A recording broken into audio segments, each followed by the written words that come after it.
Oh, There we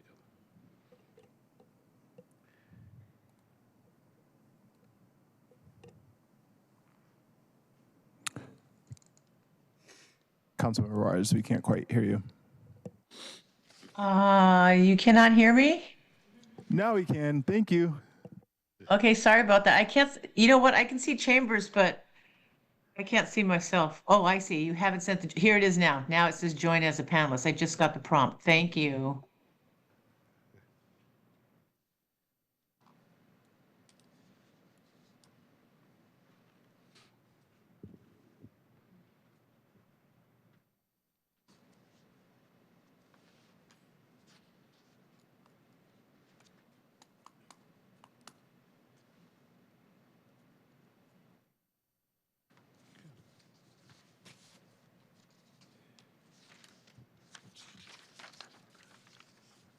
All right, does she? Here we go.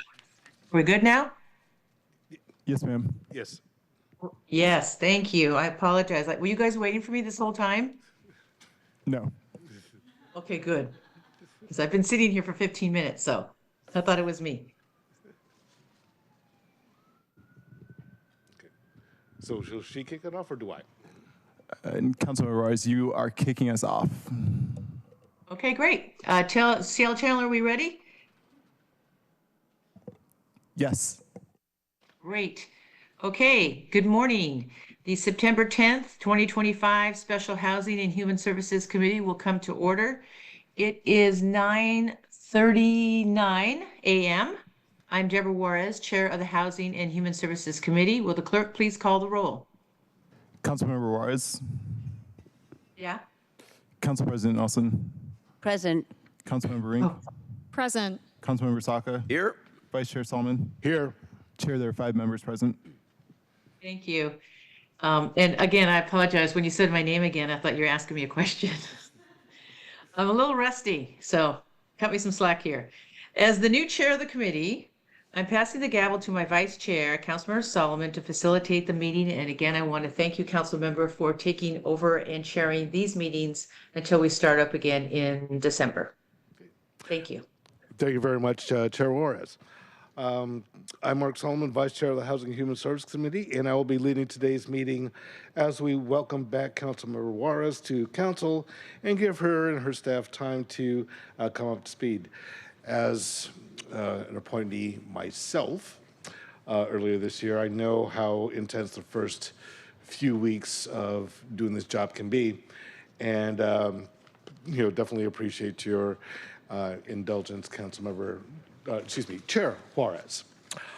So with that, I move to adopt the agenda. Is there a second? Second. Second. Okay. If there's no, okay, it has been moved and seconded. Hearing no objection, the agenda is adopted. All right. Again, thanks to the members of the public who come to these meetings, hearing that, my good friend here just came from the Balkans, and this is one of her first things to do is come into a Housing and Human Services meeting. It's like jet lagged and as well. So good on you. We will now open, also want to say thank you to our clerks and our central staff for, making these meetings happen. We will now open the hybrid public comment period. Public comments should relate to items on today's agenda and within the purview of this committee. Clerk, how many speakers do we have signed up today? We have 5 in-person speakers and 10 remote speakers. All right. Very well, 5%. Okay, every speaker will be given 2 minutes. Clerk, can you please read the instructions for a public comment? The public comment period will be moderated in the following manner. The public comment period is up to 20 minutes. Speakers will be called in the order in which they registered. In-person speakers will be called first, after which we'll move to remote speakers until the public comment period is ended. Speakers will hear a chime when 10 seconds are left of their time. Speakers' mics will be muted if they do not end their comments within the allotted time to allow us to call on the next speaker. The public comment period is now open, and we'll begin with the first speaker on the list, and that's Ryan McKinster. Afterward, we have Dew Holt, Miriam Roskin, Holly Wells, and Lori McEwen. All right. Please begin. Oh, okay. Yep.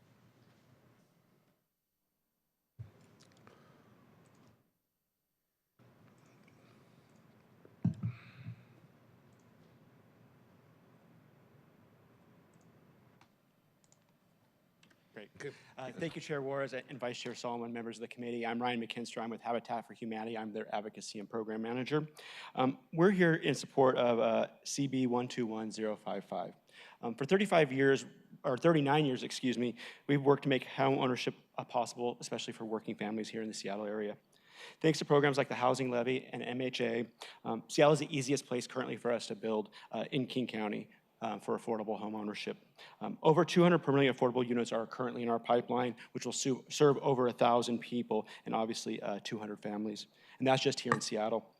The 20-year tax exemption in this bill is not just nice to have, it's the difference between Aurora, one of our homeowners, an educator and single mom becoming a homeowner or being priced out of Seattle.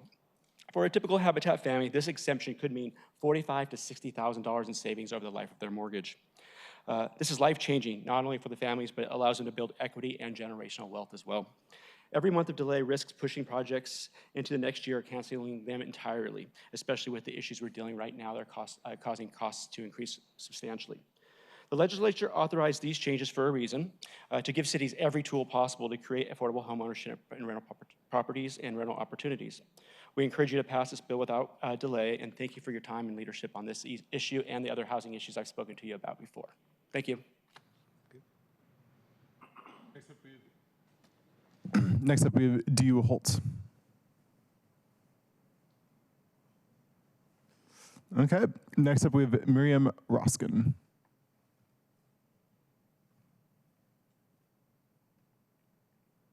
Hi, thank you. Ready? Good morning. My name is Miriam Roskin. From 2014 through the end of 2019, I was the Deputy Director of Housing over at OH.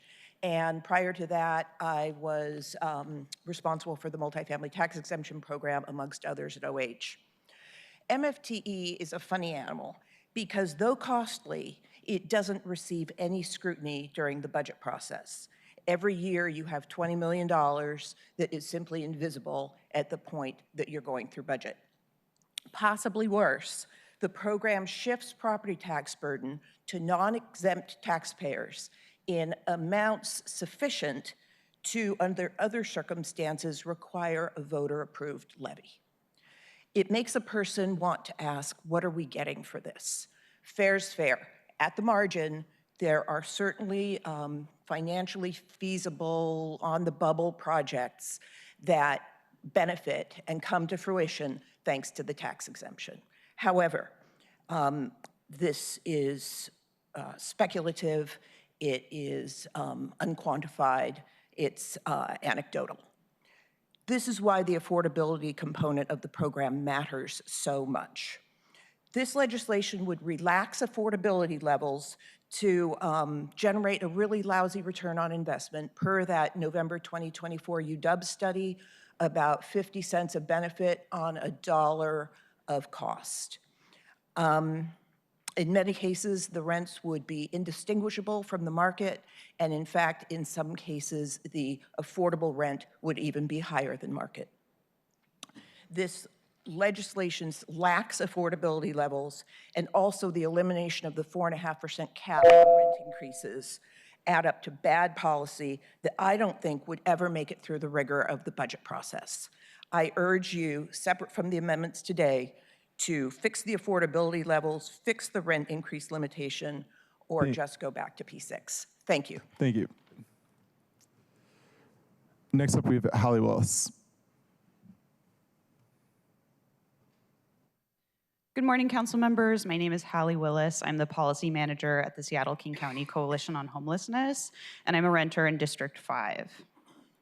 I'm here to urge you to reject the proposed P7 MFTE updates, renew P6 for a year, and rethink the MFTE program to provide the level of affordable rental housing that we actually need. Last night, I sent you a letter signed by 167 people and 18 organizations to the same effect. These organizations include 350 Seattle, Be Seattle, Downtown Emergency Services Center, DESC, Elizabeth Gregory Home, Friends of Youth, Got Green, House Our Neighbors, Interim CDA, Lehigh, Neighborhood House, Queer Power Alliance, Reach Renton, Seattle-King County Coalition on Homelessness, SHARE, the Mockingbird Society, the Washington Low Income Housing Alliance, WHEEL, Washington Physicians for Social Responsibility, and the YWCA. Additionally, after I sent you this letter last night, we had the Coalition Ending Gender-Based Violence and the Transit Riders Union also join us to sign on. Don't rush through this proposal, which is far too expensive to have so little public benefit. Take the time you need to work with low-income renters and other stakeholders to develop a better plan. Thank you. And I'll leave these for you. Next up, we have Lori McEwen.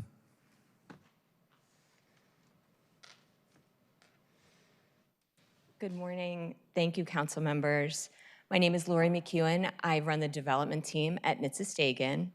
I'm here today in support of MFTE Program 7. This program is one of the city's most effective housing tools, not only because it supports the production of workforce housing, but it supports the production of housing overall. For many projects, MFTE is the difference between feasibility and infeasibility.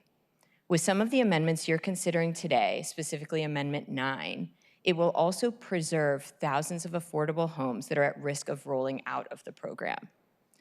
I want to specifically urge your support for Amendments 1 and 5. Amendment 1 keeps affordability levels for alternative one-bedrooms aligned with the current program. This will help deliver more diverse housing types at different rent levels. Amendment 5 allows projects that were completed in 2025 to transition from P6 to P7. This change keeps current leases intact while acknowledging that P7 is a more accurate reflection of the current market. It's a practical adjustment that will extend affordability. I also encourage you to reject Amendment 2. By requiring a minimum unit size for one-bedroom units, you risk reducing design flexibility, which may lead to more studios instead of efficient one-bedroom units that provide an option that renters need. MFTE Program 7 is vital to housing production and preservation in Seattle.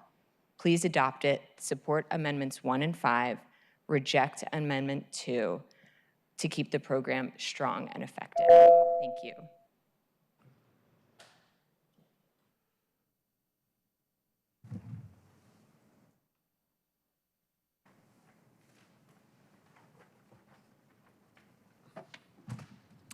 Next up, we have Liam Stacy.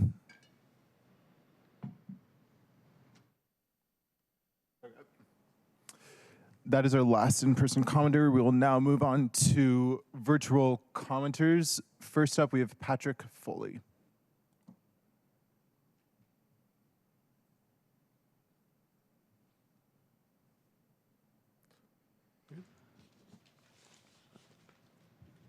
Hi, can you hear me okay? Yes. Yes, hi, yeah, this is Patrick Foley with Lake Union Partners. We're a local housing, urban and historic preservation developer. I'll start by just saying that my company, along with partners that we've worked with, have created more than 900 affordable units through the MFTE program plus MHA. And we've always performed and built the housing on site, and rather than pay the fee, you know, think about 900 units, that's basically 3 high rises of affordable housing. So it's not a small number. My comments, I'm asking you to support the P7 updates, and my thoughts are raising the AMI level for MFT units. It really doesn't raise rents. It simply means more renters will qualify for below market rents, you know, who otherwise wouldn't have that option. MFT is, you know, it's the only tool that we have in Seattle that serves, you know, the middle income renters. You know, people above 60% AMI, nonprofit housing and MHA units only reach households below 60% AMI. So for someone earning 70 or 80% AMI, which is roughly $77,000 to $80,000 a year, MFT is really their only way to rent a below market unit. And without it, they're just stuck paying market rents, which usually runs 110% to even 140% AMI. Just depends on the building. So when you increase eligibility from 70 to 75%, you're not raising rent, you're expanding the opportunity. So I ask you just please take that into consideration. You know, you're giving more working people the ability to participate.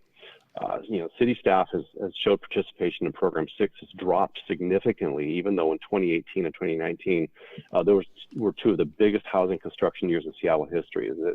This shows us something that's very important. If a program like this it's not well managed or calibrated, it won't be used, and we lose the affordability opportunity. So on top of that, there's a lot of MFT units that are about to roll off their 12-year program. So if Program 7 isn't attractive enough, people are going to face higher rent. So I'll end by just saying, you're going to hear from organized groups today. Patrick. Next up, we have Jonathan Mannheim.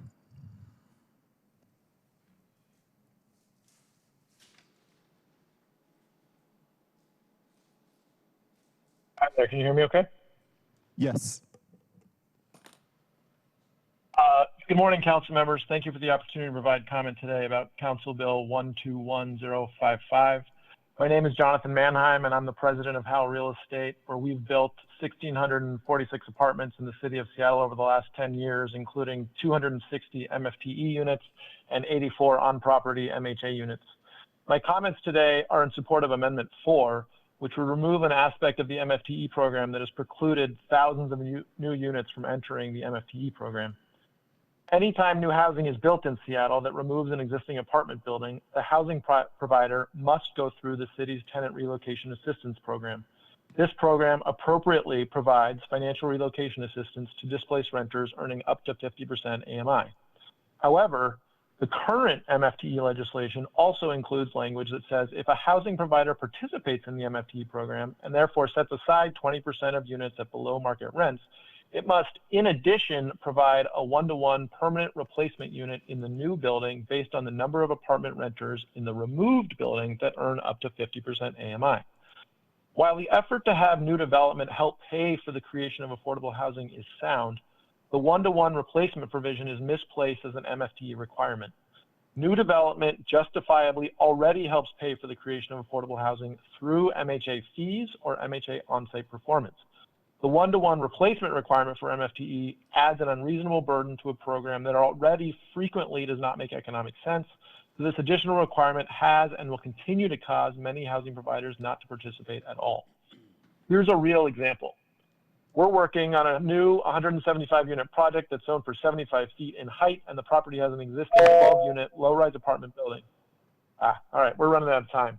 But essentially, the bottom line of my comment is MFTE works without this additional. Jonathan, thank you so much. Next up, we have Ben Moritz.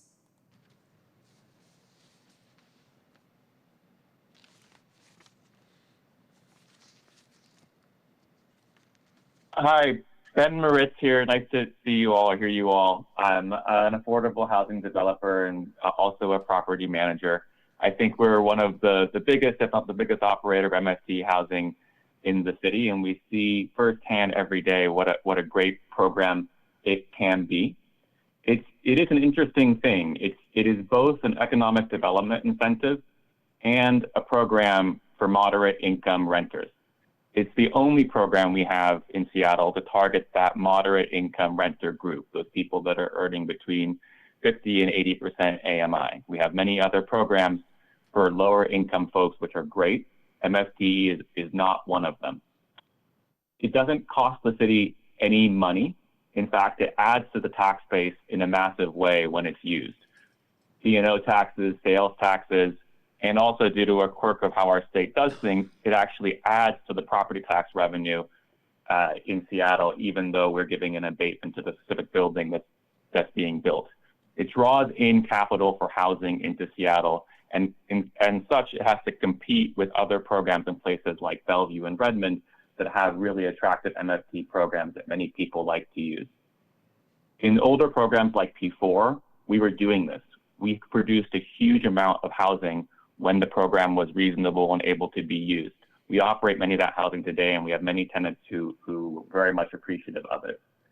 As the city tightened things in P5 and P6, the program's use became much less. It became more difficult to do it, in part because the AMI limits went down and it no longer became feasible as an optional program. Many people didn't use it, and many people indeed didn't build the buildings in Seattle. So I encourage you to keep this this program a vibrant part of what we need here in Seattle. Thank you very much.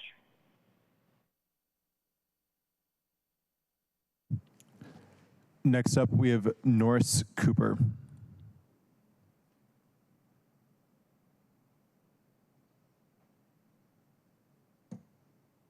Norris, please press *6.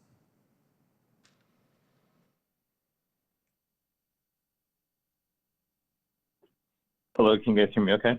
Yes. Great.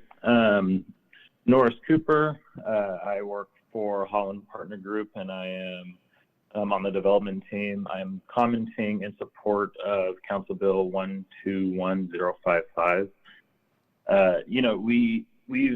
At Holland, we've built over probably 2,500 units in the last couple of years in Seattle, and have built over 400 MFTE units. We've additionally paid $21 million in MHA fees. And so, I urge, the council to approve Program 7 because it does help bridge the gap to help housing be built. And I think right now we're working on a pipeline of roughly 500 new apartments between several different assets in the Seattle market. And this program, is going to help get those projects built. And when you look at it from the perspective of the projects are under construction, all of the taxes that those generate, the jobs that are created, the amount of housing supply that's ultimately built, and in addition, these new projects, some of them will be paying MHA fees, which will then help affordability across the board. I think one important component that we have to remember is MFTE is a voluntary program. And, at Holland, we have direct insight and communicate with equity that invests in these projects. And some of the feedback that we get is that the paperwork and the documentation is onerous, and from the equity perspective, optional.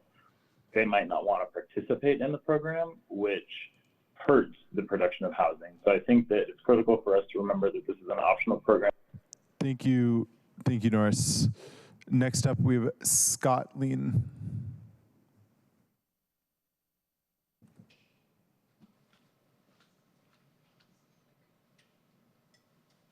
Good morning.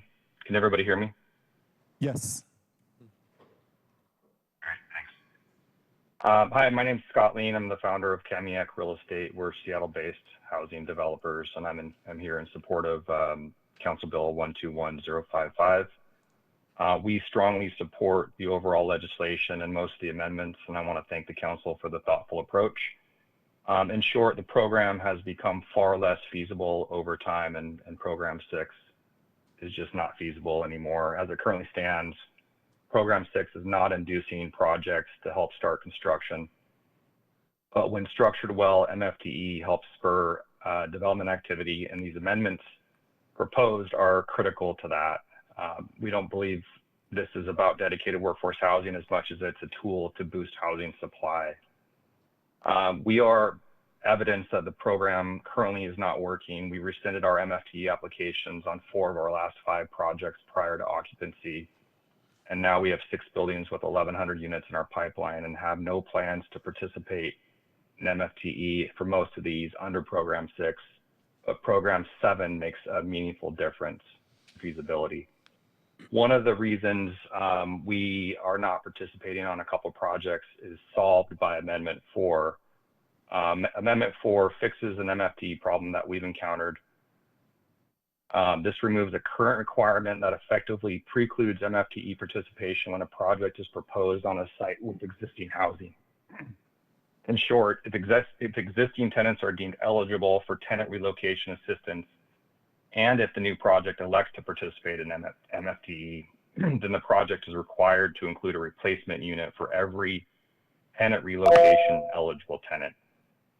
This does not count towards MFTE and is capped at 50% in AMI, and this simply just doesn't make sense from a policy perspective.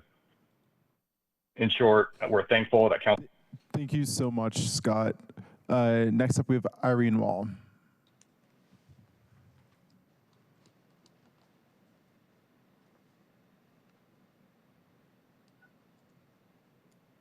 Good morning, council members. This is Irene Wall. I'm in District 6. I ask you to pause any approval of the MFT program for a year. The amendments offered today will largely make the program less fair for both renters and the taxpayers who unwittingly fund it.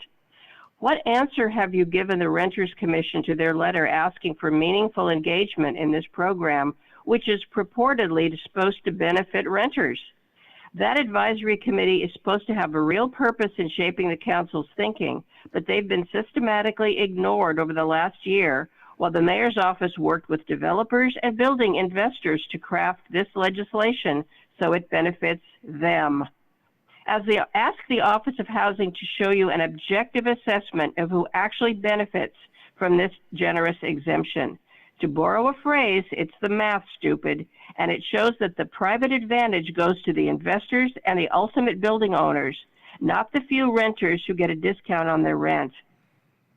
MFTE has the perverse effect of encouraging the rise in market rate rents by appearing to produce a small percentage of semi-affordable units. As proposed, MFTE is another one of those tax deals that makes the rich richer and doesn't really produce workforce housing needed on a permanent basis. If developers really need this tax, let them show you the pro formas they offer their private investors. If you want taxpayers to finance new market rate multifamily housing, then put this excess property tax on the ballot in November. Thank you.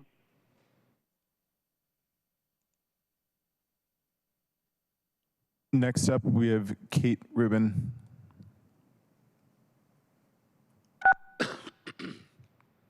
My name is Kate Rubin. I'm a renter in District 2, the co-executive director of East Seattle, and the interim co-chair of the Seattle Renters Commission. Last week, the commission issued a letter urging you to reject the P7 update and extend P6 for another year. This program allegedly benefits renters, but once again, renters were left out of the conversation. We must be included as stakeholders in the update. In the letter, we emphasize how important it is that future updates have a sunset date and detailed our concerns about the MFTE program and how P7 as proposed would make these issues worse. 85% of MFTE renters are cost burdened. 1 in 4 is severely cost burdened. Instead of addressing this, P7 allows for even higher rent increases. The MFTE program encourages development of very small units rather than housing that adequately meets the needs of the majority of the people in the workforce. Seattle's new apartments are now the smallest in the nation. Under P7, developers will be able to charge up to $1,416 per month for studios smaller than 320 square feet. That's just $41 a month less than market rate. And they'll be able to reap the same benefit of up to 24 years of property tax exemption as those who built the 2-bedroom and 3-bedroom apartments that our city needs. Income limits for renter programs should be decided based on the actual incomes of the renter population. The MFTE program fails to account for the fact that HUD's AMI calculations include both homeowners and renters. Homeowner AMI is approximately $181,000 per year, whereas renter AMI is only about $79,000. P7 increases the maximum AMI for 1-bedroom units up to 75% AMI, which is 112% renter AMI. And for 2-bedroom units, it's up to 90% or 161% renter AMI. I'd like to thank Council Members Baca and Rink for their amendments to address. Thank you, Kate. Next up, we have David Haynes.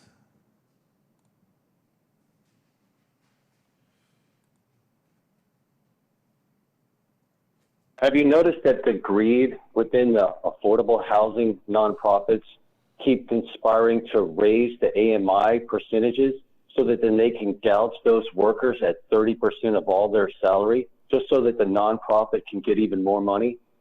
Remember when the Democrats of Seattle were offering legitimate incentives to real developers to build 9 to 12 stories with 3 full stories given exclusively to affordable housing?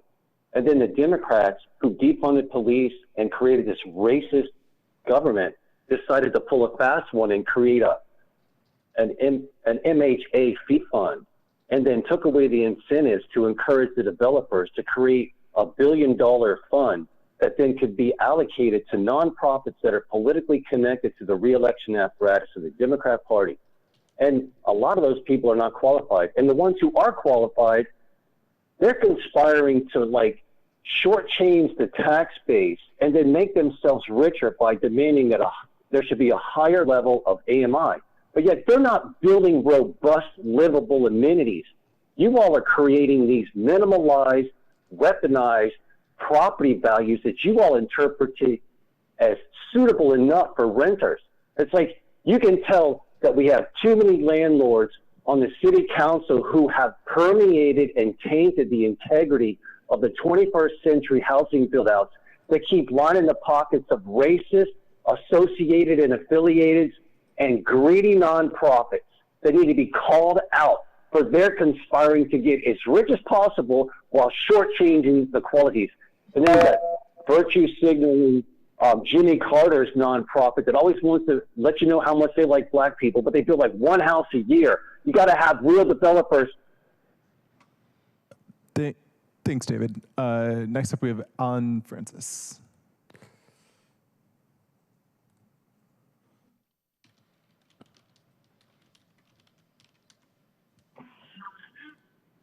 Good morning, council members. My name is Alan Francis, and I'm here today to urge you to vote no on the multifamily tax exemption P7 proposal. Seattle is in a housing crisis. Our community needs real, tangible affordability. But this flawed and rushed program provides very little public benefit in exchange for huge costs to our city. P7 does not justify this expense. P7 is a bad deal for renters. It would remove 4.5% annual rent cap and significantly raise maximum rents. A one-bedroom would go to over $2,200, which is nearly market rate. This makes housing even worse for residents who are already cost burdened, as the University of Washington study showed. P7 is also a bad deal for taxpayers. It provides developers up to 24 years of tax exemptions with no analysis of whether these units are truly affordable, and continues to favor small units, many of which are sitting vacant. Perhaps most concerning, this legislation was developed with minimal engagement from the people it affects most, renters and MFTE residents, and unlike previous versions, P7 has no sunset date. We cannot afford to implement a permanent, costly program that fails our community. Therefore, I ask you to reject P7 and instead please renew the current P6 program for 1 year to allow for comprehensive, inclusive review. Let's create a program that truly delivers housing affordability. Thank you very much. Councilmember, that concludes our public speakers. Great. Do thank everyone for their public comment. As there are no more registered speakers, we will now proceed to our items of business. So first item of business, clerk, will you please read item 1 into the record? Agenda item 1, Council Bill 121039, an ordinance relating to residential property transactions requiring certain disclosures to owners before presenting an offer to purchase a residential property, establishing consumer protections for owners of solicited residential property, and adding a new chapter 6.610 to the Seattle Municipal Code. Okay, great. So this item is for a briefing, discussion, and vote. I see a presenter has joined us at the table. So please introduce yourself for the record and begin when you're ready. Thank you very much, council members. Tracy Ratliff, Council Central Staff. Today we are talking about Council Bill 121039, the Homebuyer Protection Ordinance. This ordinance was discussed at the August 13th and July 23rd committee meetings, so I'm going to make my, my review of this legislation very brief, reminding you that this legislation does impose new requirements on individuals or entities making unsolicited offers to purchase homes from homebuyers. These requirements include specific written notices and timelines for provision of written notices that are to be provided to a home buyer prior to signing a purchase and sale agreement and after a purchase and sale agreement is signed. These written notices are to include such information as the right to request an appraisal, which is to be supported or funded by the actual proposed buyer, the right to hire a real estate agent or to seek legal counsel, to seek information on fair market value of the home that's available from the King County Assessor, and other information that FAS feels would be appropriate for the home buyer to secure. The legislation also allows the homeowner to cancel a purchase contract within 10 days after contract execution. Violations of this act may result in penalties of $7,500 for the first offense and $10,000 for the second and subsequent violations within 12 months. In addition, it does provide the homeowner with a private right of action if the buyer fails to comply with the city ordinance. If there are no questions about the ordinance itself, there is one proposed amendment from Councilmember Saka. Great. So with that, any questions or comments before we proceed? Okay, hearing none. I move that the committee recommends passage of Council Bill 121039. Is there a second? Second. Second. Okay. All right, it's been moved and seconded to recommend passage of the bill. Councilmember Saka. Thank you, Chair. I move to amend Council Bill 121039 as presented on my proposed Amendment 1. Okay. It has been moved. Is there a second for that? Second. Okay. Motion has been seconded. Councilmember Saka, please speak to your amendment. Thank you, Chair. Colleagues, I ask for your support on this amendment. Recall during our last committee meeting on this subject matter, when we were deliberating and discussing various scenarios and possibilities, one thing that came up was how to strengthen this bill, how to make it even better, how to better ensure that it lives up to its intended goal of going after those most egregious violators of this new ordinance and those sort of unscrupulous actors, if you will.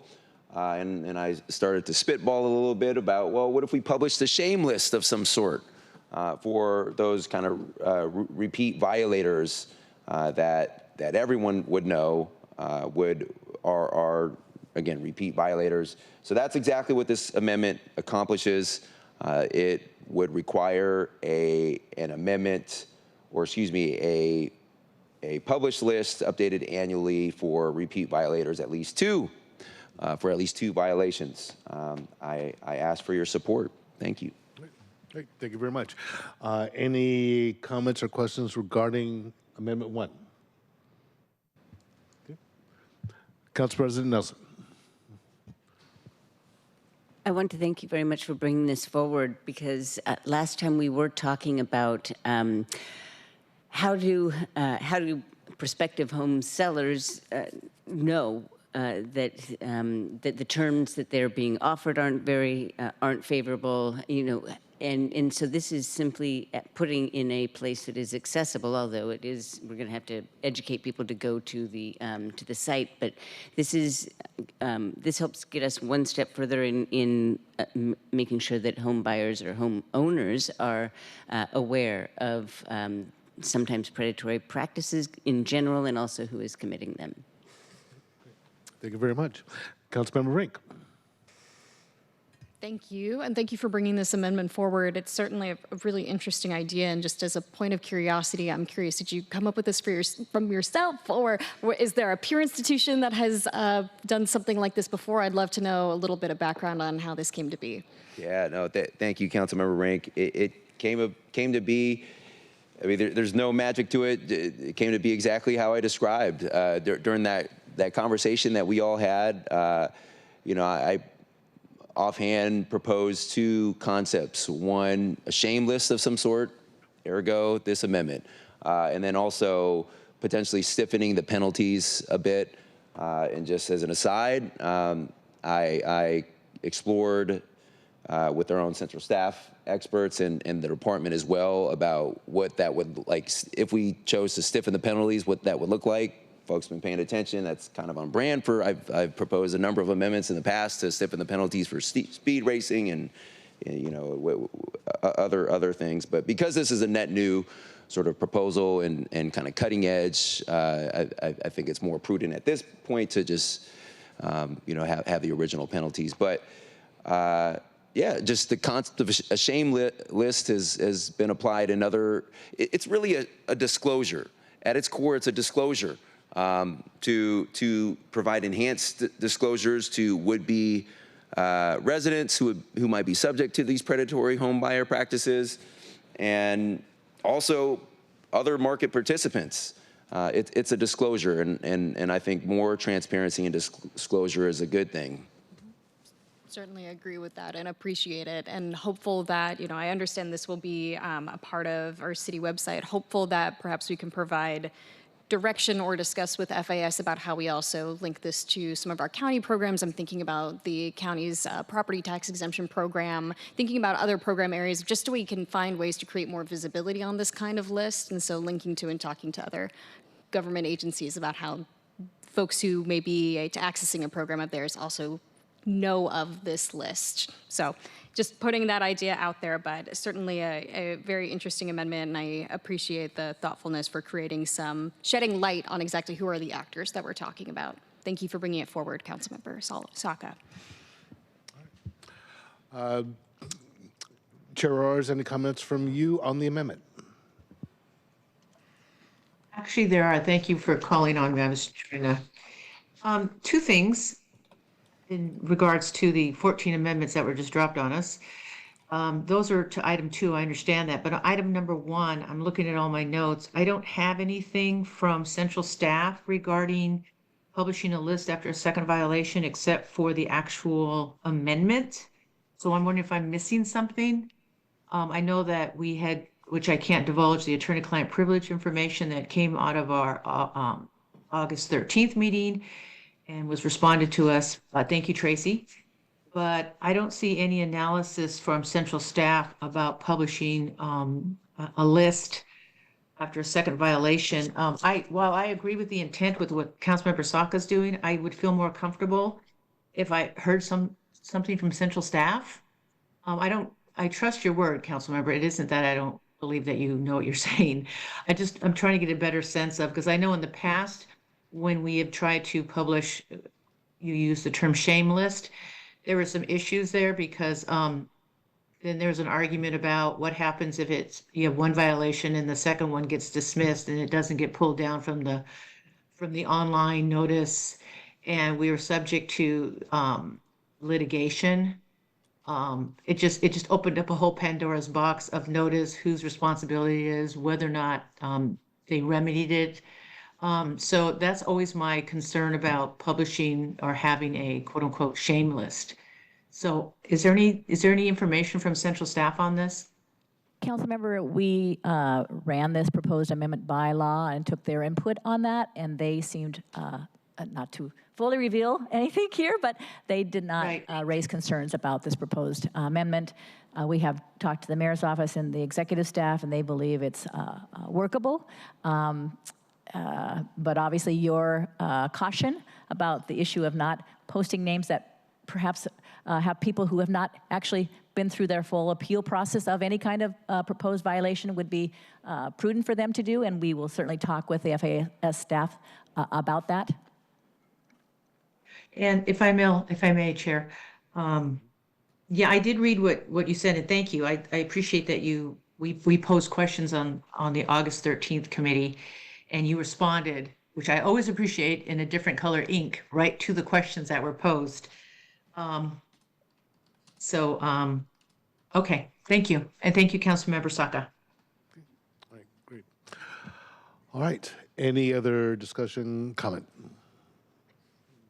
All right, Councilmember Saka. Thank you, Chair, and appreciate all the comments from you all colleagues and Councilmember Juarez as well for your thoughtfulness and diligence in the manner in which you approach these excellent questions. Shameless is a shorthand. The words on the paper say what they do, and it doesn't say shame anywhere. Maybe shame isn't the best word. It's a disclosure list. It's a transparency list. That's the underlying goal and intent. And any colored commentary that flows from what happens there, the text of the amendment speaks to repeat violators, and any color commentary which flows from there is really in the eyes of the beholder. But great questions and feedback. So thank you. Great. All right. Will the clerk please call the roll on Amendment 1 to Council Bill 121039? Chair Juarez. Aye. Council President Nelson. Aye. Councilmember Rink. Yes. Councilmember Saka. Aye. Vice Chair Solomon. Aye. Vice Chair, there are 5 votes in favor and 0 opposed. Okay, great. Okay, do any members of the committee have any comments before we vote on the bill overall? Okay, hearing none. Will the clerk please call the roll on the passage of Council Bill 121039 as amended? Chair Juarez, Aye. Council President Nelson, Aye. Councilmember Rink, Yes. Councilmember Saka, Aye. Vice Chair Solomon. Aye. Vice Chair, there are 5 votes in favor and 0 opposed.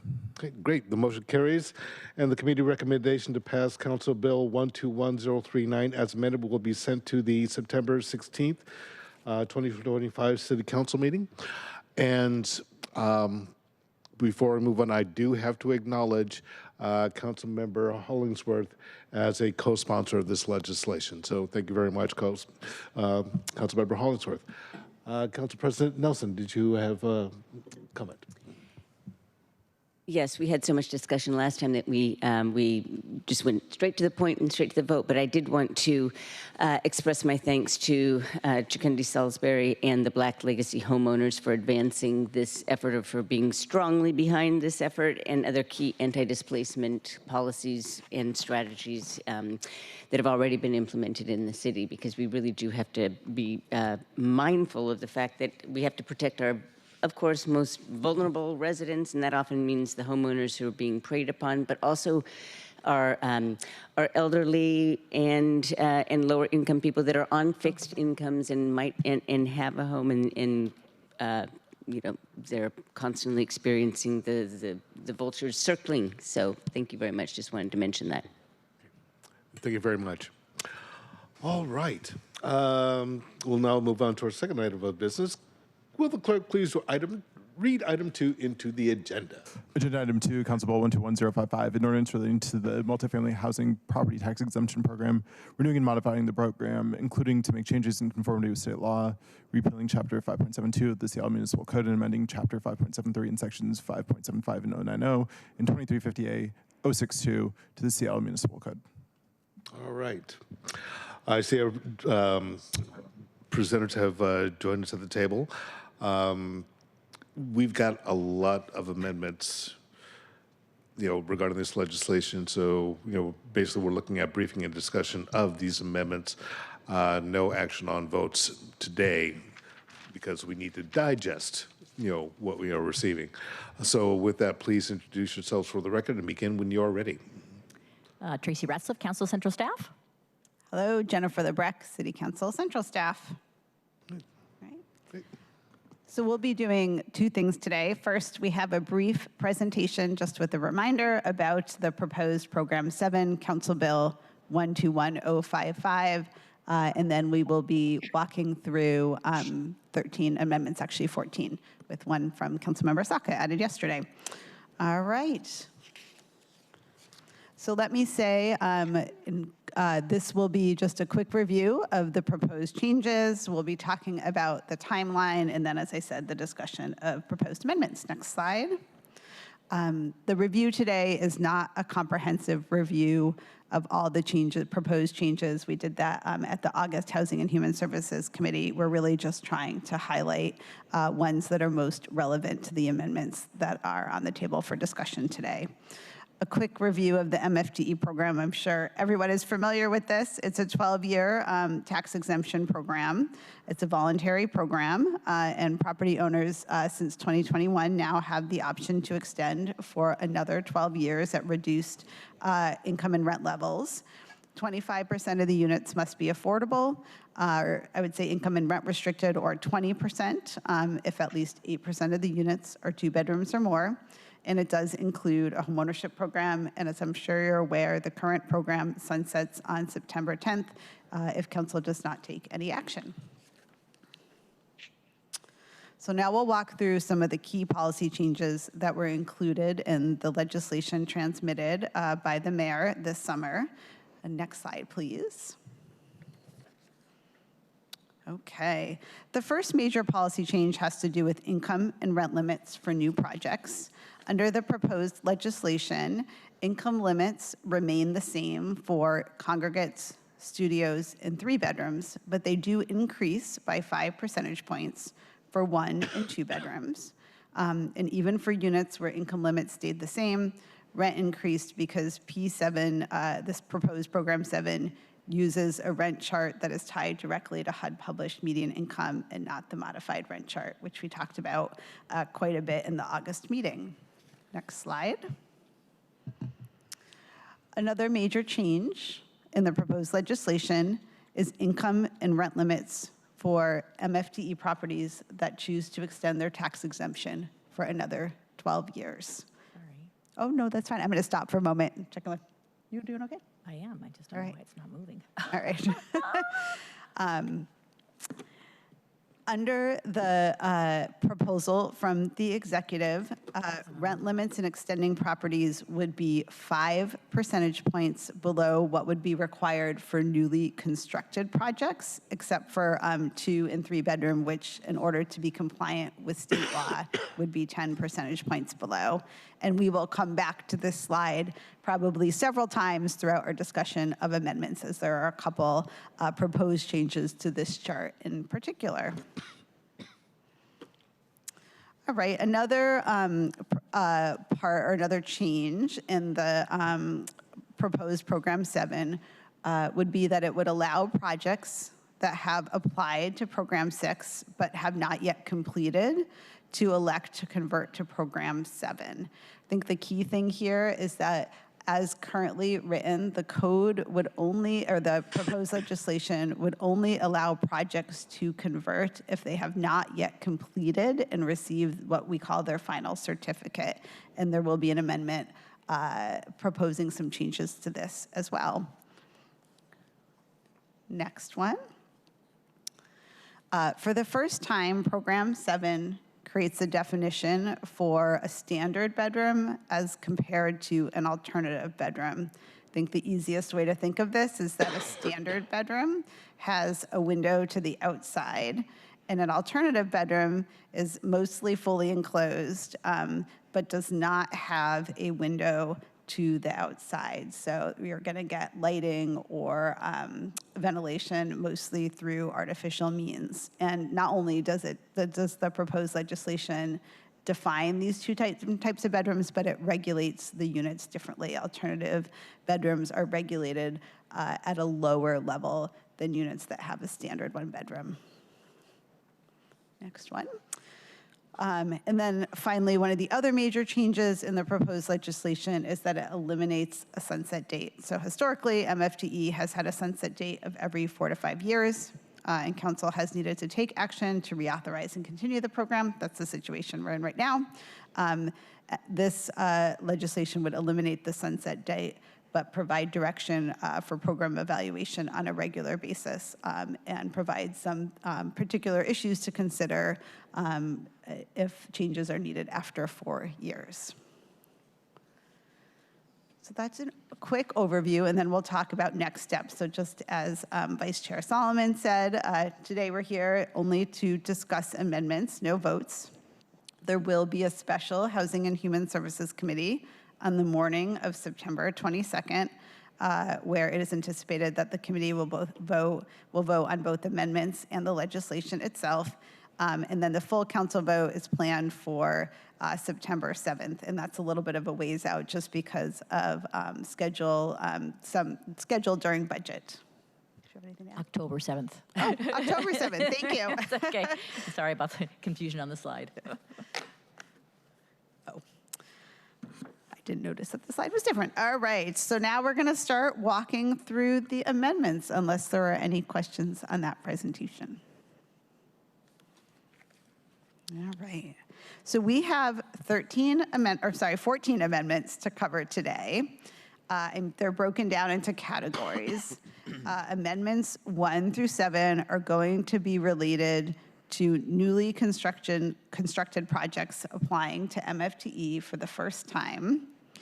Amendments 8 through 11 are related to MFTE properties that are expiring and might want to apply for an extension. And then amendments 12 through 14 are related to the MFTE program as a whole. So let's start with Amendment 1. Mr. Chair, can I ask a quick question again? Yes. Yes. So amendments 1 to 7 are, again, what? Okay, thank you. And I'm actually realizing I think I said that wrong. So amendments 1 through 7 will be related to new projects that are applying to MFTE for the first time. Then 8 through, I guess this got a little messed up because there's an extra one. Let's say 8 through 12 will be about projects that want to extend. 8 through 11 will be related to projects that want to extend for another 12 years, as will Amendment 14 is also related to that. And then Amendments 12 and 13 are just related to the MFTE program as a whole. Thank you. Welcome. All right, so let's start with Amendment 1. And Vice Chair Solomon, would you like me to just go in, or do you want to give? Okay, Go for just it. plow through. All right. Plow through. I will go through each one and then pause for questions. Amendment 1 would increase income and rent limits for alternative one-bedroom units in new projects. As you'll recall, we just talked about this program 7. The proposed program 7 has created, for the first time, a definition for an alternative and standard one-bedroom units, or units with alternative or standard one bedrooms. And it's key to know that units with alternative bedrooms are regulated at a lower level. Currently, in Program 7, alternative one-bedroom units would be regulated at 65% AMI, and this amendment would change that to 70% AMI. For context, the maximum rent for an alternative one-bedroom regulated at 65% AMI is $1,915, and at 70% AMI is $2,062. There is unfortunately not a good source of data for market rate rents for units that have these alternative one bedrooms. So it is not possible to compare MFTE rents against market rate rents for this type of unit. And I will pause there for questions. Any questions? Okay.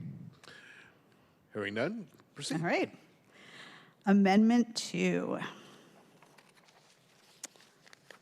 This amendment would establish a separate designation and income limit for units that are at or below 400 square feet and have at least one standard or alternative bedroom.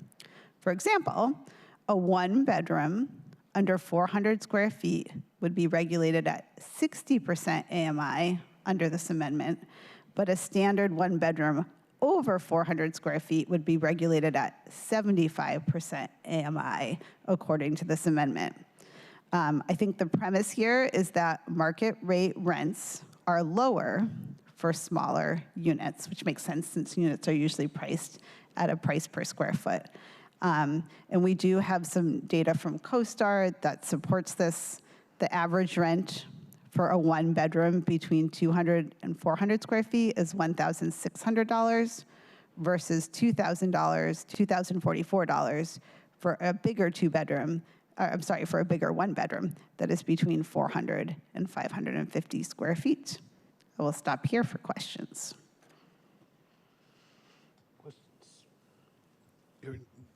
Yes, Councilmember Saka.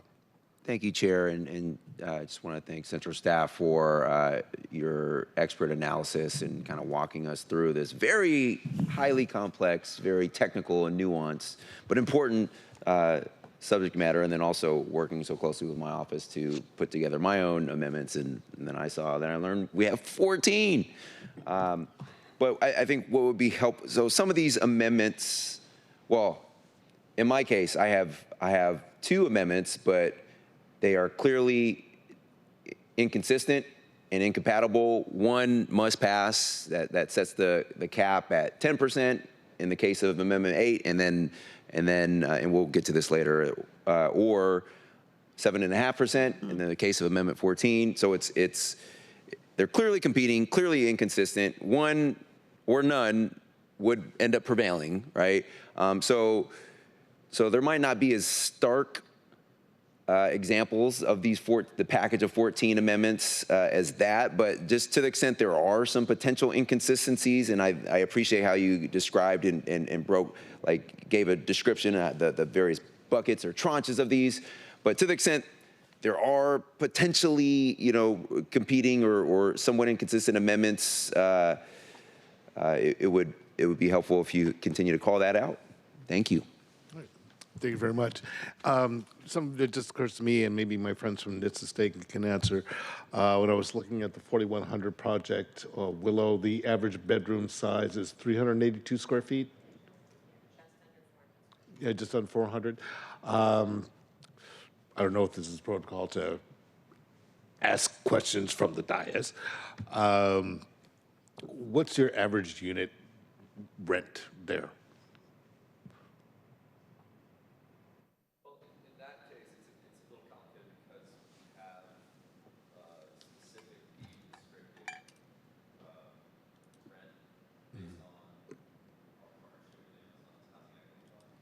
Okay. So in that case, it's not a lot. I'm sorry. Okay. Being reminded about protocol, but anyway, we'll have that discussion offline. Basically what I'm getting at, or trying to get at is,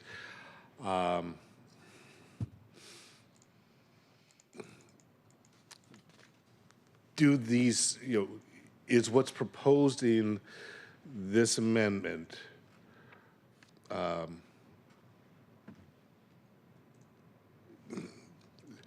I guess I'm trying to think, does it pencil for the renters? Does it pencil for the provider?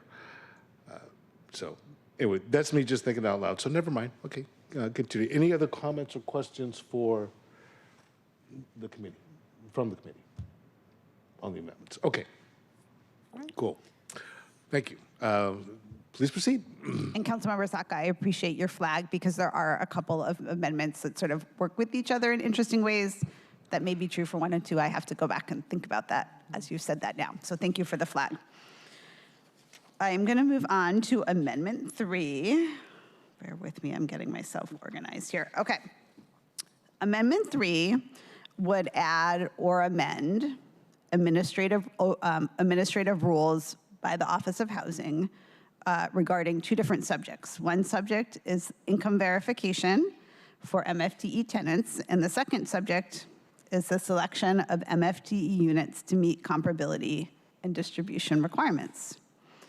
The amendment would require the Office of Housing to publish a director's rule regarding the process for selecting MFTE units that meets the comparability and distribution requirements under the proposed legislation. The goal of the director's rule would be to provide predictability and certainty regarding selection of MFTE units as early in the application process as possible. However, the reality is that there are some factors that impact MFTE unit selection that really are, you can't see, for example, in the initial plan set. For example, we talked about how alternative bedrooms need, to have walls that are at least 7 feet high. That might not be a level of detail that shows up on the plan set. Or under the proposed Program 7, it only requires that units be comparable to sort of non-premium units, but that might be a matter not just of like the design of the unit, but features or fixtures of the unit. So the director's rule would kind of need to balance those 2 considerations. OH would be required to publish the director's rule by March 31st of 2026. The amendment would also require OH to amend its compliance manual for MFTE property owners in order to allow for a streamlined income verification process that includes a process for tenant self-certification. This would need to be completed by December 31st, 2025. And we've spoken with OH about both of these amendments, and they do feel like they are both doable by these timeframes. Council President Nelson. I just wanted to speak on behalf of my amendment. It has 2 parts, so I'll take the first one first, of course. But Basically, this amendment has two requirements. And the first one is that OH must clarify and simplify the process by which developers prove that an MFTE units are comparable to the market rate units in the same building. And I'll say that this requirement of developers is important because the MFTE unit shouldn't be all squished together at the bottom of the floor and otherwise, of substandard quality. But the current process for proving the comparability of these units is extremely onerous and was highlighted in the UW report on MFTE as a major hurdle to ensuring that level of equity that this program is supposed to provide. OH requires copious amounts of paperwork and planning documents in advance of construction, but then will often require extremely detailed inspections of nearly finished units to prove that they're comparable, and it doesn't need to be this complicated. In fact, I'm told that the compliance manual is 65 pages long and extremely difficult to get through. And so what we're trying to do is just to make it easier for this program to be functional. And so that's the gist of the first requirement. The second one I think is even more important because my goal here is to make it easier for renters to show that they are eligible for these affordable units. And this is just, I think these are 17 forms that a renter has to fill out to prove their income, that they are eligible for these units. And this is way too much. We need to make it a lot easier for renters and for the builders, but particularly for the renters to show that they are eligible for a spot in these buildings. And so it seems like, and I'm the reason for this, and I understand that the Office of Housing was going to do that and streamline the process, but this provides a date by which they have to do that, and it's just, getting something on paper ensures that it'll happen before this program is rolled out in advance time. So that's all I wanted to say. Thanks. All right. Thank you, Council President Nelson. I am actually going to go back. Councilmember Rink, I never gave you an opportunity to speak to your amendment. Would you like to take the time to do that now? No, I will keep my remarks for our next committee meeting when we're taking these up, just so we can get through all of our 13 amendments for today. Thank you for the opportunity, though. Okay. Thank you very much. All right. Please proceed. All right. Amendment 4 has to do with the requirement to replace units serving low-income households. This is actually, you heard a couple public commenters about this today. This is in relation, sometimes it's called the TREO replacement unit requirement. This amendment would eliminate the requirement that projects seeking to use the MFTE program for redevelopment replace units that serve low-income households in an existing building that would be demolished and on which a new building utilizing the MFTE program would be built. I think the easiest way to explain this requirement is through an example. So let's say there is currently a 50-unit building occupied building, and SDCI determines through its tenant relocation assistance program that 5 out of those 50 units are occupied by TREO eligible households, meaning that those households are at or below 50% AMI. Under the current MFTE code, developers would need to provide 5 replacement units at 50% AMI plus their MFTE units if they wanted to be able to demolish this building and build a new unit and build a new property and use MFTE. This amendment eliminates the requirement for replacement units. The only thing I want to add is that this requirement basically exists, there's an 18-month clock. So if the developer submits a permit application within 18 months of SDCI determining that there's an income eligible household in the property, then this requirement applies. If they submit a permit application in month 19 or 20, then the requirement no longer applies. I'll stop there. I imagine there may be questions. Questions? All right. Yep. All right. Hearing none, please proceed.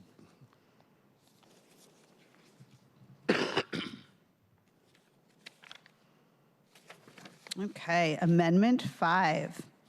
This amendment would allow projects that had submitted an application under Program 6 and received a final certificate in 2025 to convert to Program 7.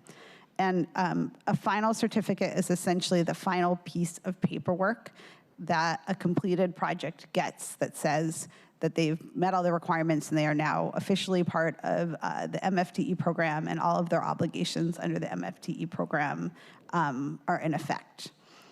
The legislation as transmitted already allows projects that have submitted applications but have not yet completed or received their final cert to convert their application from Program 6 to Program 7.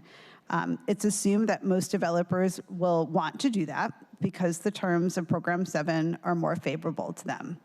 However, what's key is that as currently written, this conversion is only allowed for projects that have not yet completed. So this amendment makes a narrow, expands that slightly. It allows projects that applied under Program 6 and have completed to convert to Program 7. I'm sorry, that completed in 2025 to convert to Program 7. And based on information available to us, there are 7 projects currently that meet this criteria. So they applied under Program 6, and they received their final certificate in 2025. And those 7 projects would be allowed essentially to convert from Program 6 to Program 7 terms. Any questions on Amendment 5? All right. Hearing none, proceed. All right. Amendment 6 is very much just a technical amendment. It would make corrections to numbering for a section dealing with comparability and distribution, and then it would just change the term market rate units to unrestricted units, thereby making terminology consistent throughout the legislation for what we're calling the non-MFTE units. Okay. Questions, comments? Great. Okay. Amendment 7. Amendment 7 is also technical. I know there's like a lot of red ink, but it's really just a technical amendment. It would make edits for the purposes of clarity to language around the rent cap or rent moderator. One of the things that it's clarifying is that rents published by the Office of Housing, MFTE rents published by the Office of Housing, must be tied to median income as published by the Department of Housing and Urban Development. That has always been the case, both in old and this proposed code, but it just makes it super explicit. Okay, great. Council President Nelson. Yeah, this is really about conforming to law and making sure that it's clear so that that everybody who is participating or seeks to participate or who is living in an MFTE building understand what the requirements are. So we have to remember that at the end of their 12-year contract, the voluntary option to extend another 12 years and continue to provide these below market units is not an incentive. It will not be used. So basically, what we're trying to do is ensure that this doesn't happen, that renters will lose their affordable unit, and this in fact does directly impact the the cost burdened that they are. The people that are cost burdened and struggling to stay in their units. So it also means that for the city, every time we lower AMI, we're making the pool of renters who have access to this unit smaller and less inclusive. Higher AMIs mean more access, not higher prices. And then the direct feedback we've heard from people in our city who would be building housing is that 10% is fairly low. And so what we have to do is look at SDCI's housing dashboard, and this is available to anyone to know we're heading for a really tight housing supply market and rents are going to go up. And to me, the most important thing we can do right now is make sure that every single tool is available to renters to help them remain stable and so they can find housing. And so That is the main point, but we have often talked about what happens when we lower the AMI for existing units that are already rented out to someone. Then that means that the existing renter can no longer live there, and so we don't want to be displacing people, and that is that's another thing that this amendment is really trying to get at. So, happy to answer any questions. Any questions regarding this amendment? All right. Hearing none, please proceed. And if I can, I'd love to just respond. Yeah. Council President Nelson, I appreciate your point about, and we're going to actually, this is the perfect time to talk about this because we are now pivoting to talking about those amendments that are impacting projects that do want to extend for another 12 years. And I know this question has come up.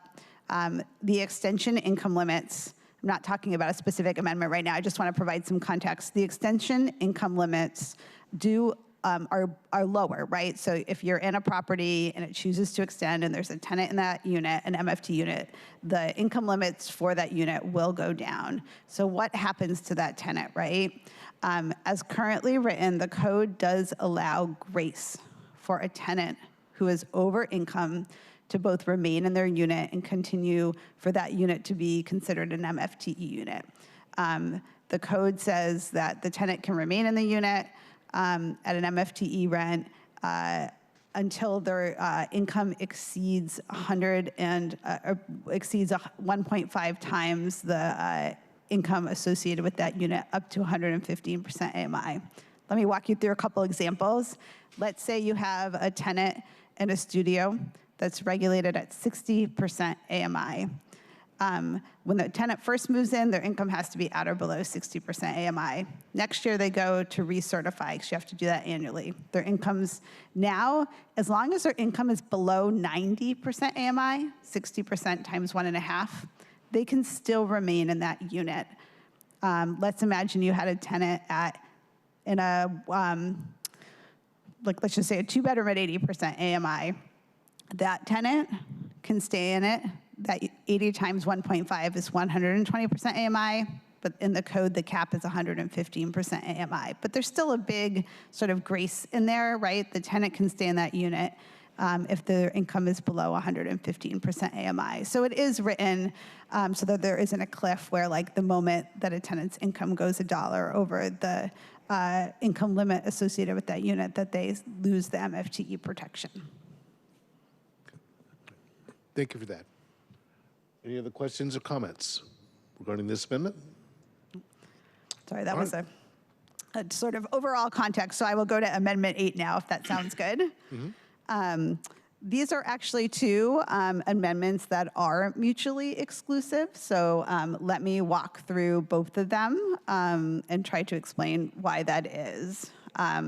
Just as an overall description, Amendment 8 would lower the income and rent limits for smaller units and extending properties, while Amendment 9 would increase the income and rent limits for studios and extending properties. So you can do one or the other, but not both. So I'll walk through Amendment 8 first. Again, this amendment would decrease the income limits for smaller units, 1 bedrooms and smaller, for properties that want to extend their tax exemption for another 12 years. Essentially, the amendment would lower income limits by 5 percentage points for congregates, studios, and 1 bedrooms. 2 and 3 bedrooms would remain the same. The result would be that all units in extending properties would be regulated 10 percentage points below what would be required for a unit in a newly constructed project. We do have the chart here. That's part of the amendment, and I'm happy to walk through this if that would be helpful. Okay. All right. Council President, you had a question, or is that a previous hand? Well, I do. I was going to wait till is the sponsor planning on speaking on behalf of it? I was actually going to. Okay, yeah, yes. I might have a question, I might not. Go ahead. Okay.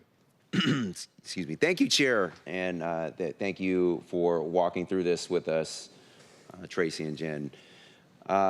So this proposed amendment number 8, and I'm glad we're talking about amendment 8 and amendment 14 in tandem, so hopefully we'll save a little time after 13.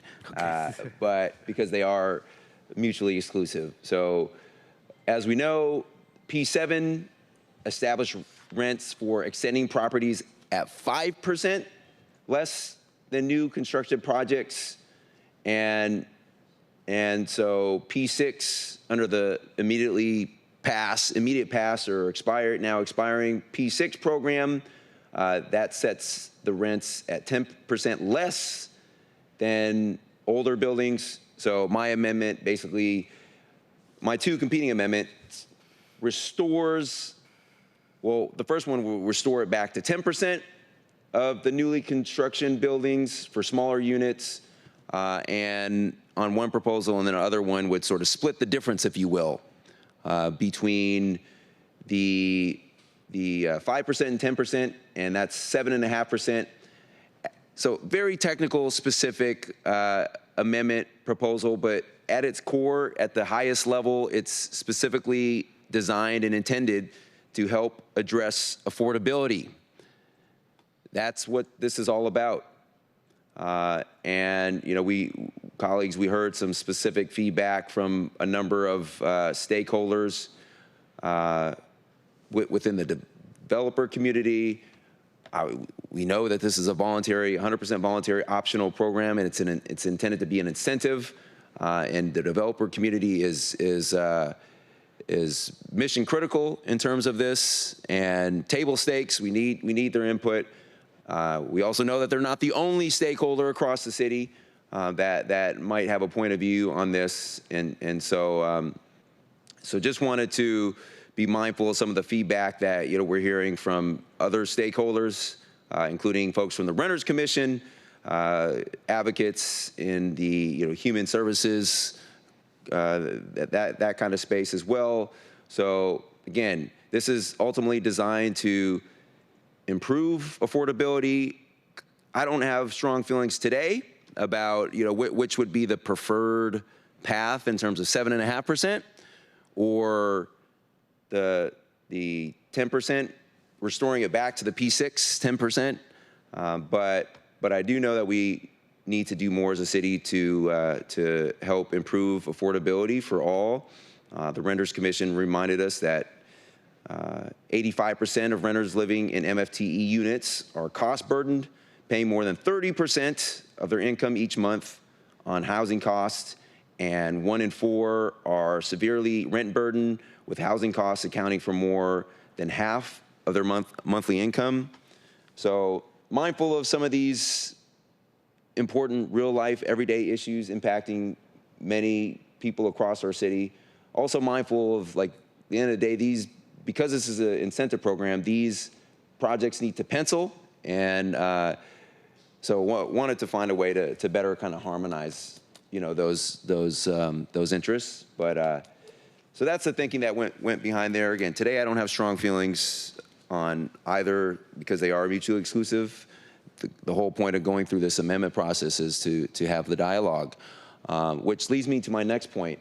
I want to thank the chairs or co-chairs, Chair Solomon, Chair Juarez, for graciously accommodating my request to delay a little bit the final voting on this.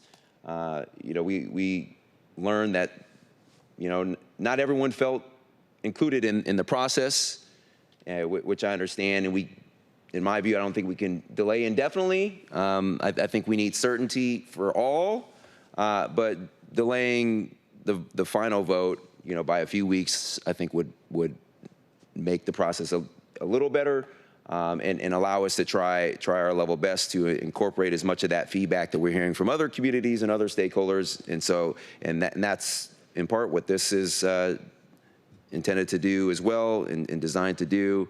Again, affordability is the name of the game. Thank you, Chair or co-chairs Solomon and Juarez, I suspect, for accommodating my requests to make sure we're not rushing through this and voting on all amendments in one committee meeting today, but I do suspect as a practical matter, your decision was made a little easier when you learned there was 14 amendments, but a little more time for community, I think, benefits everybody. So thank you. All right. Thank you very much, Councilmember Saka. Council President Nelson. So this whole program is designed to incentivize housing developers to build housing, and then they get a tax break after the fact, and then the program, and then people move in. And then the program may change, from the 11th year to the 12th year, whatever. But there are people already living in these units, and so what's going to happen to them? If you lower the income limit, then they have to move out. And so I'm not quite sure. I can ask on my own offline, but it seems as though this will end up definitely harming the renters because the people move into these units and stay there. It's difficult to be eligible for an affordable unit within a market produced building, and so people are going to stay. And then what happens when the limit is lowered and they might have gotten a raise recently, which is what we hope people do over the course of that amount of time. And so I just feel like this is going to displace people. And in fact, it did happen to my friend. She had to move out because the income limit was lowered and she was no longer eligible to stay. So I do caution that this could have unintended negative consequences. Okay. Thank you. All right. Any other commentary from the members of the committee? All right, I do have some questions, but I'll hold them until the end. So go ahead and tell us about number 9. All right. Well, let me do 2 things. One, I just wanted to respond to Council President Nelson for one moment. Certainly, I don't want to deny that for some folks, when the income limit in an extending property is lowered, sometimes people are over income for the unit.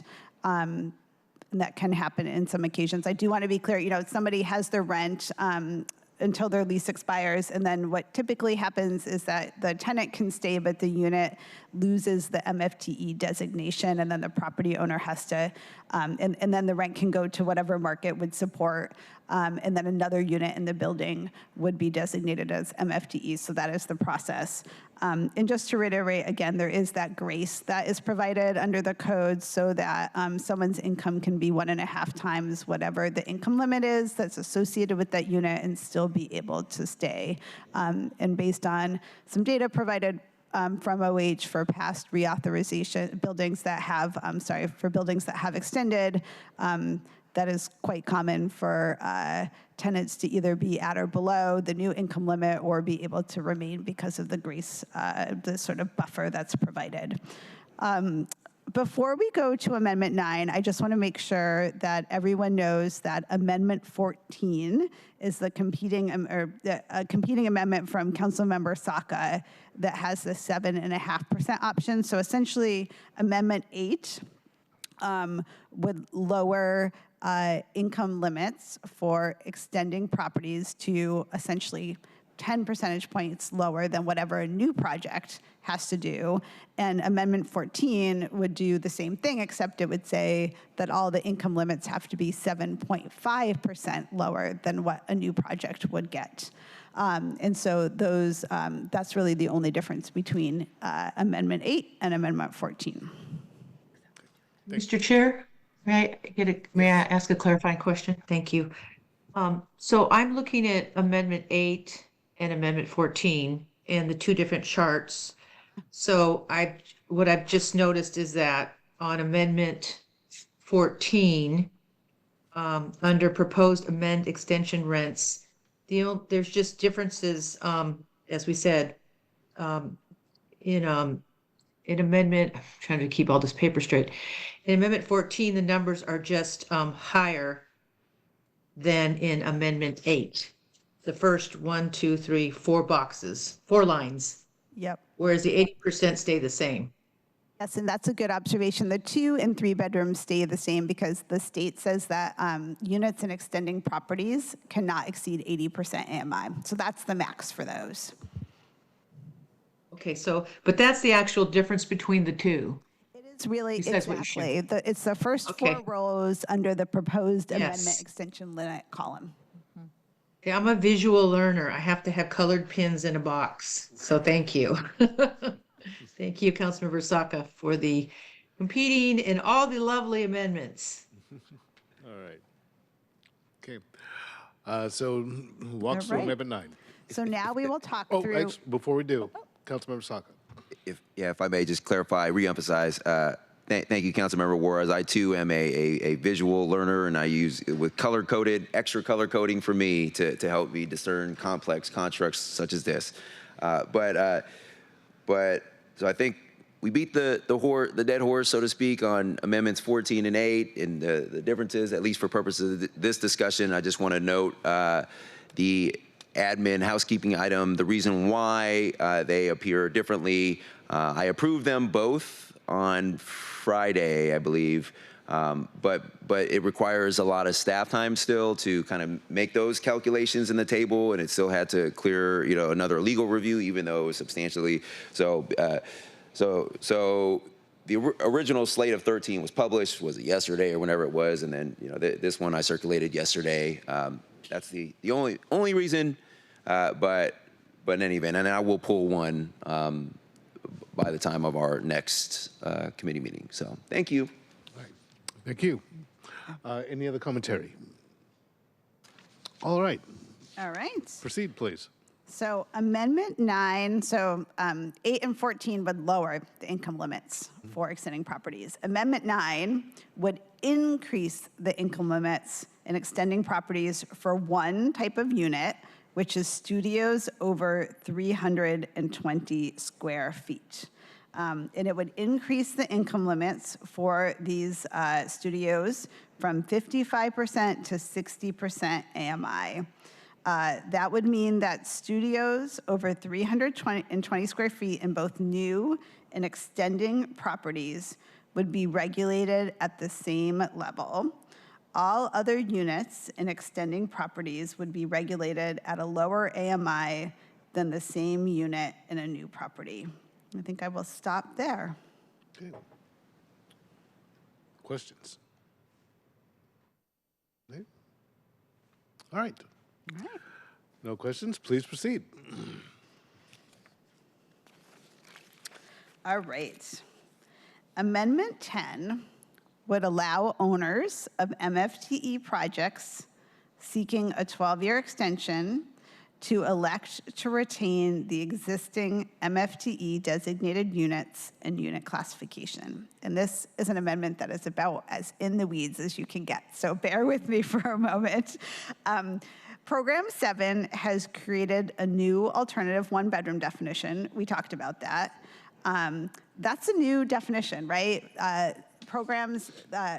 Projects that applied and were approved under previous versions of the program, there was no alternative one-bedroom. You were either regulated as a studio or as a one-bedroom, and OH made that determination.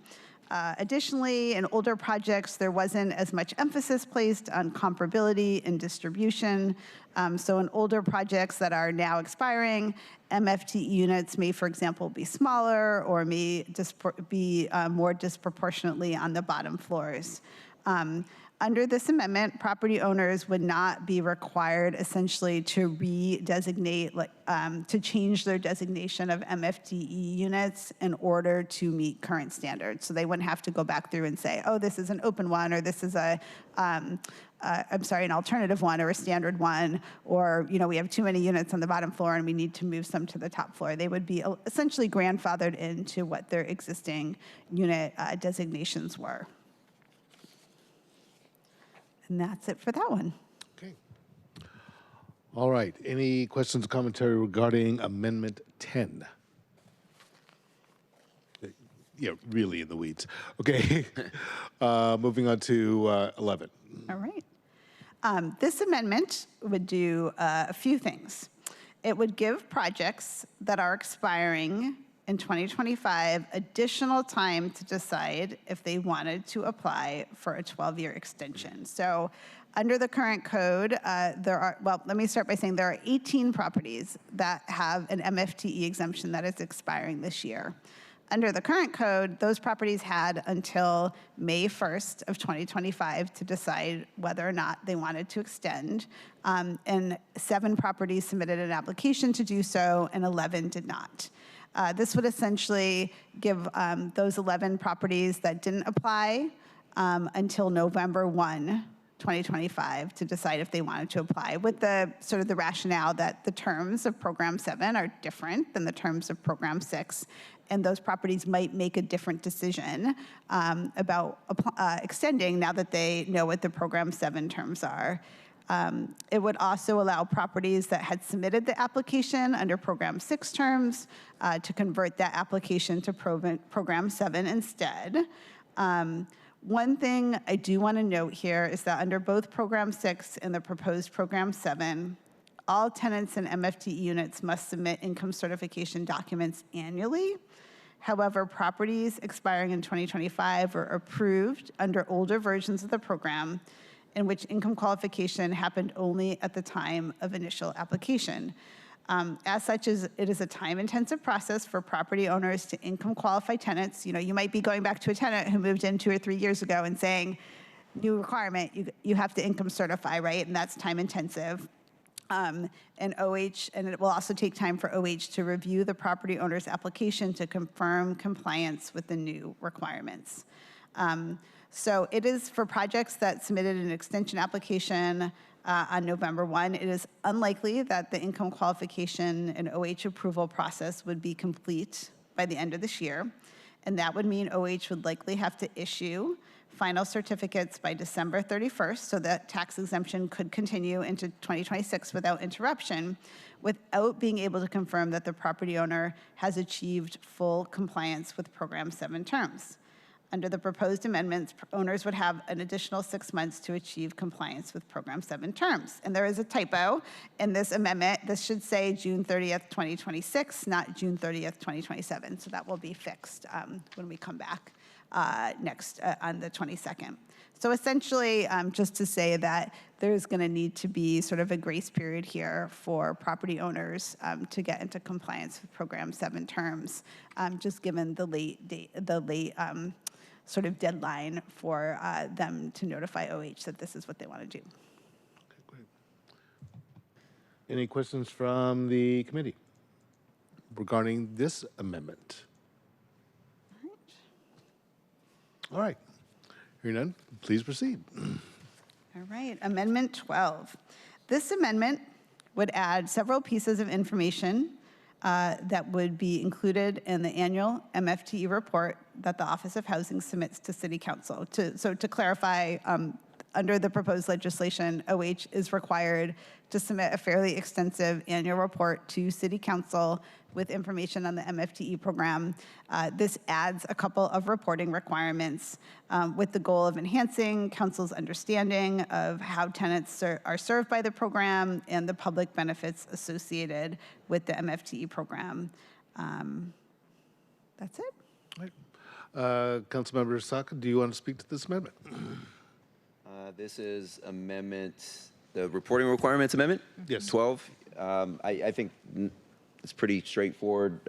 Enhance reporting and disclosures to help us better understand efficacy and, kind of better reveal what potential tweaks, however marginal, might need to be made on a going forward basis. So, I'm a proponent and unapologetic champion of more information, and this is what this is designed to achieve. So thank you. All right, thank you.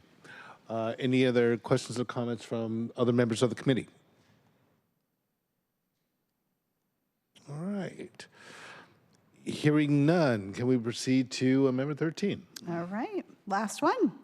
This amendment would establish, or I would say reestablish, a sunset date in the MFTE code, and the sunset date would be 4 years from now, September 1, 2029. And it just as is currently the case, we would add if the sunset date were added, City Council would be required to reauthorize the MFTE program on or before the sunset date in order for the program to continue, which would mean to continue to offer new applications. It would not impact program or buildings that were already part of the property. Or, sorry, already part of the program. And currently the legislation does not have a sunset date. Great, thank you. I see that this is co-sponsored by Councilmembers Saka and Rink. Would either one of you like to speak to this amendment? Happy to yield. You haven't spoken much today, so I'll give you the right of first refusal, and I'll. Thank you, Councilmember Saka. I'm glad that we can come together to co-sponsor this amendment. This was something that we heard a little bit discussed in public comment. This amendment would, of course, reinstate the sunset. This coming from direct feedback from the Renters Commission. Okay, cool. All right, thank you. Councilmember Saka. Thank you, Chair, and I want to thank Councilmember Rink for co-sponsoring this amendment with me. I also want to thank the Renters Commission for meeting with my office, and I look forward to meeting with them personally, I think next week. I don't know.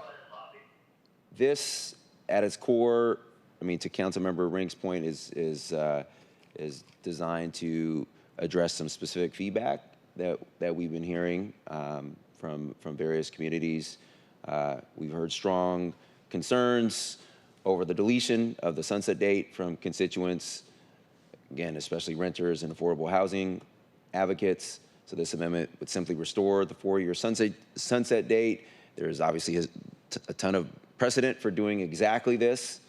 And so I think, this is ultimately about two things: affordability, mentioned what that looks like, but also I think it's good governance as well. Stakes are too high. Their stakes are too high for our failure to make Seattle more affordable for all, and stakes are too high with a multi-million-dollar MFTE program. I think adding a sunset date of some sort, 4 years, 5 years, whatever it is prudent, wise, and responsible, because it serves as a forcing function to require us to come back periodically and make changes and tweaks to improve it, to address then current market conditions and make it even better and make these projects pencil even better. So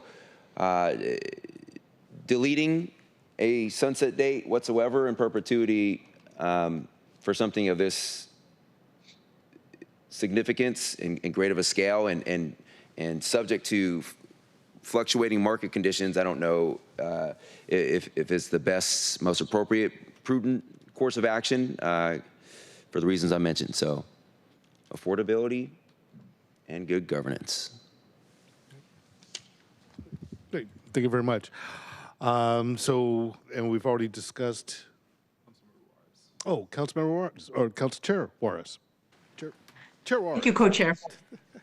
Before we, I know you're talking about reinstating a sunset date and restoring the 4-year. Can I ask why was it removed? What was the reasoning behind that? I don't understand.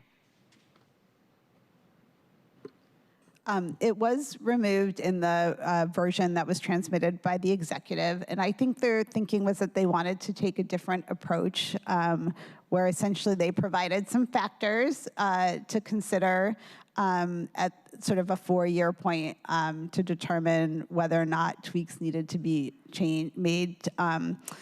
I would offer, reauthorization is a pretty significant body of work for the department, and we can see that this year, so that may have been part of the consideration. It also provides uncertainty because, at every 4 years, developers wonder, is this program going to be available? Is it not going to be available? What will the terms be? So I think also a desire to just provide maybe a greater level of certainty. But I think we'd have to engage with the executive to understand if there are other reasons there as well. Well, with or without a sunset date, the council and the legislative branch can revisit and tweak or look at market conditions, because we've been doing it for how long? Correct? Absolutely. So whether you have a sunset date or not, we still engage in this process. I think we do it like what, almost as long as as long as I've been around. So I'm just wondering, I mean, sure, if you want, I mean, yeah, I know you're saying good governance and all that stuff, I get it. But I don't think having, either if you have a sunset date or if you don't have one, it doesn't stop Seattle City Council from working with Office of Housing and having central staff, when whoever chairs housing again, to keep, changing and being nimble to policy, market conditions. Is the program working? What I've seen in all these amendments and in the bill, and what I've looked at, believe it or not, I was around when MFTE started. It hasn't stopped us from making it better. And I think the record shows that. So I guess I'm just trying to get a better sense of, I don't think this, I mean, we can still do this stuff whether or not we have a sunset date, correct? That is definitely correct. And that's always true. Even with the sunset date, council can and has changed the program in between sunset dates before. Yeah, so okay. All right. Thanks. Thank you. Council President Nelson. Just a note to, just a reminder that the renewal of the MFT program in general was supposed to happen last year, and then it was then we had to pass legislation to allow it to be extended. I think it was the first quarter of 2025, and then that wasn't working out. And then they asked if they could, they meaning Office of Housing, could extend to September of 2026. And then, that's right, as in next year, I think that was correct. And then Chair Moore said, no, we should finish it September 2025. I'm saying all of this because it really does, it's hard work. It takes a lot of analysis and outreach with stakeholders and et cetera to change a program. So just letting people know why we're here right now with this one. Thank you very much. Any other questions or comments from the committee? From what? Oh, from the, any other questions or comments on the overall MFTE legislation and the amendments that we've discussed today? Yes, Council President Nelson. So, I mean, I don't know how to, I say emphatically that we do have a housing affordability crisis, and this is one of the tools that we have to provide for more affordable units. But I'll note that out of $1 billion, actually $970 million housing levy, which supports the construction of about 400 to 450 housing units per year, or 3,600 units over the course of its 8 years, but all of that is targeted at 0 to 60% AMI. So that does not provide an option for anyone earning between 60 to 90, 60 to 80, whatever this MFTE program is going to end up finalized at, and we really do need to pay attention to that income bracket, because those are our teachers, our artists, our bus drivers, the workforce, frankly, that is being displaced from the city of Seattle. And so that's one of the reasons why I have always been such a strong supporter of this. I noticed that the letter that was referenced in public comment that we received yesterday says something about, where is it, that the tax exemption costs the city about $20 million per year in lost tax revenue. Okay, that's $10 million. We spent $342 million in affordable housing in 2025, or at least that was the prospective budget number that we agreed to last year. So my point is that if I understand that folks are concerned about developers getting any tax breaks, et cetera, and perhaps what I would consider an insignificant loss of revenue compared to the benefit that we're getting. And one thing that is rarely mentioned when we're discussing MFTE and the benefits, it's not just that it provides, it incentivizes developers to produce affordable housing. It is doing so within a mixed-use building. So when developers build a residential tower, they usually choose the fee on lieu option, which means that they're paying into a pot of money for affordable housing and not producing affordable units on site. And so people talk about, well, you know, that's unfortunate because we do want to incentivize the construction of mixed-use buildings and also more housing in general. And so I always kind of tick off all the benefits of the MFTE program, but that's what I will say. So compared to the 3,600 units over the course of 8 years of the housing levy, and I'm referring to page 9 of the presentation that was presented on August 13th. The MFTE program would produce 3,744, and that is based on the over 10 years from the chart on that page. So that's a lot of units. And I will finally say one more thing, which is that there is no workforce housing that is supported in the housing levy except home ownership. And so there is no, and this program fills a really important gap. And I wish that our Habitat for Humanity, Ryan could still be here because I've spoken with him before about how difficult it is to use some of the constraints and barriers to building workforce level housing are completely different from building 0 to 60% housing that our affordable housing providers are building. So in any case, I really hope that I'm looking forward to getting this off our plate and moving on because, again, this is a program that I think is critical, is in our range of options that we have for building affordable housing for the people of Seattle.